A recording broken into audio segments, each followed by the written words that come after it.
si Kuya Bats ay pumunta doon kay Alpha Ghost 01 kasi nga daw humingi ng tumawag si Alpha at humingi siya ng tulong kay Kuya Bats nang dahil ay nilusob yung nila, may umaligid na mga hindi kilalang tao dun sa kanilang bahay, kaya ayun, nag-alala si Alpha Ghost 01 sa safety ng kanyang pamilya, kaya yun, humingi na ng tulong si Alpha Ghost 01. Plako sila ng kape, pero dito lang sa loob kasi may heater naman tayo. So yung ginawa ko ay tinawag ko sila para kunin yung kape para hindi sila makatulog, kasi mahirap na kapag sila ay nakatulog, baka di nila mamalaya na may nagmamasid na pala. So yan mga kamarites, magandang gabi ulit.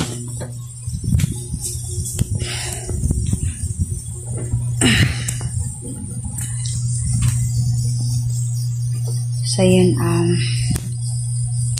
update ko lang ngayong gabi mga kamarites ay si Kuya Bats ay pumunta doon kay Alpha Ghost 01 kasi nga daw humingi ng tumawag si Alpha at humingi siya ng tulong kay Kuya Bats nang dahil ay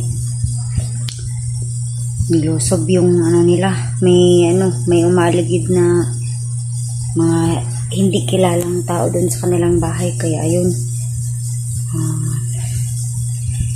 nag-alala si Alpha Ghost 01 sa safety ng kanyang pamilya, kaya yun, humingi na ng tulong si Alpha Ghost 01. So kahit na paika-ika pa yung maglakad, yung pinuntahan niya yung niya, kapwa hunter na miyembro ng Team Pogi, yun. So yan ay sana naman ay gabayan si Kuya Bats Adventure at si Bro Alpha Ghost 01 sa sa kanilang gabayan sila ngayong gabi, yun. So yun, nag-alala rin tayo sa kay Alpha Ghost 01 kasi nga mabait yun na tao,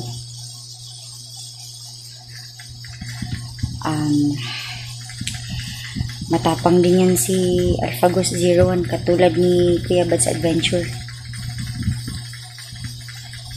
So yan, kung mapapanood mo tong video Kuya Bats ay sana ay mag-iingat ka kasi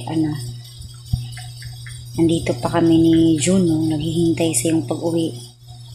Sana ay gabayan ka sa pagpunta mo sa bahay nila Alpha Ghost 01 at sa pag-uwi mo.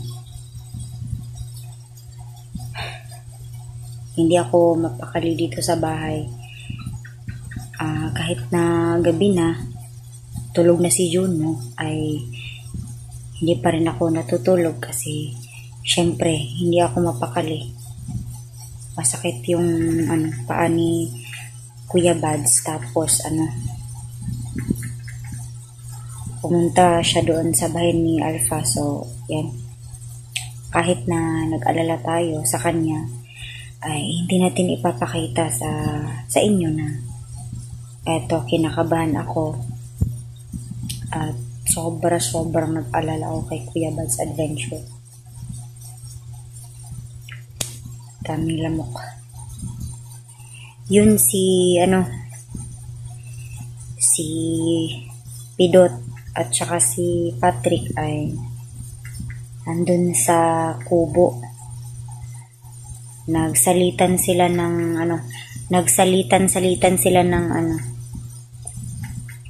pwesto ng pagbabantay doon sa kubo or doon sa bakod namin kasi baka naman anytime kasi pwede na may magmasid, may mag-aaligid na naman sa bahay namin. Kaya yun, pinainom ko sila ng kape, yung stick na puro, yung Nescafe stick na puro, kasi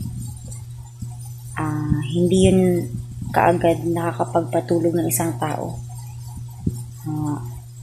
Di kagaya ng Nescafe 3-in-1 na na-try ko, nakakatulog pa din ako. So much better kung yung Nescafe stick na puro, kasi para todo gising sila. Yun, nagpapasalamat pala ako kay Pidot at saka kay Patrick, kasi napakatapang nila na harapin yung pagsubok sa buhay. Hindi sila natatakot na harapin yung mga umaaligid-aligid sa bahay. So, yung ginawa ko mga kamarites ay hindi ako lumabas. Dito lang ako sa loobin ng Tensi Juno. Dahil, syempre nakakatakot kaya kapag yung anak mo ay mapahamak. So, eto. Dito lang ako nagbabasa ng libro. Kung hindi nagva-vlog or wala akong ibang ginagawa ay ito. Kakatapos ko lang nagbasa ng libro. Para pamatay oras. Yun kanina nilabas ko yung tinago ko dito na Nescafe stick na puro. Pinagtimpla ko sila ng kape. Pero dito lang sa loob kasi may heater naman tayo. So yung ginawa ko ay tinawag ko sila para kunin yung kape. Parang hindi sila makatulog. Kasi mahirap na kapag sila ay nakatulog. Baka di nila mamalaya na may nagmamasid na pala. So kanina sa bintana, sinilip ko si Patrick at saka si Pidot. Yun. Todo bantay sila sa kaligtasan namin dito at sa buong family namin.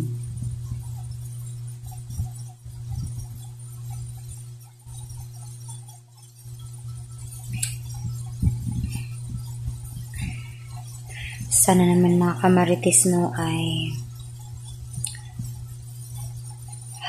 gabayan ng poong may kapal si Kuya Bad's Adventure na sana ay ligtas lamang siya doon papunta sa bahay ni Alpha, at pag uwi niya ay gagabayan pa din siya. Matindi naman yung loob ni Kuya Bad's Adventure. Napakalakas ng loob nun, kaya hindi tayo nag-alala kasi may trust naman tayo sa kanya na malagpasan niya itong pagsubok na ito. Patulad ngayon na kailangan ng tulong ng kanyang kasamahan ngayon. So, yun mga kamarites. Siguro ay i-update ko kayo kapag dumating na si Kuya Bads. Kasi feeling ko hindi pa. Wala pa siya.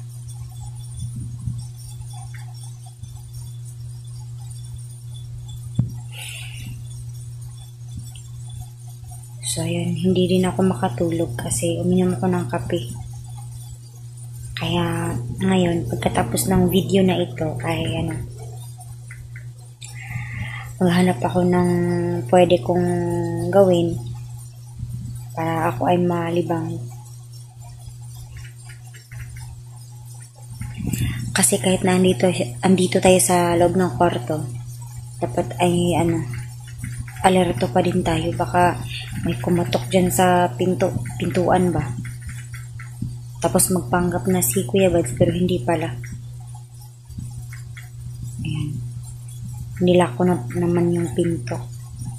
Pati sa main door namin, nakalak na yun. Pinatay ko na ang lahat ng ilaw doon sa gilid ng bahay namin at sa labas ng pinto talaga ng bahay. Sa main door, yun yung ibig kong sabihin. Tapos yung bintana dito, yun. Yan, lock na din yan mga marites. Bago pala ako matulog, i-check ko muna yung bintana. Kasi nga, may nabalitaan ako na may mga ibang bandido din na umaakyat sa bintana. Oo nga, nakakatakot. Kasi yung bintana may mga kamarites ay yan, made of glass yan kayo.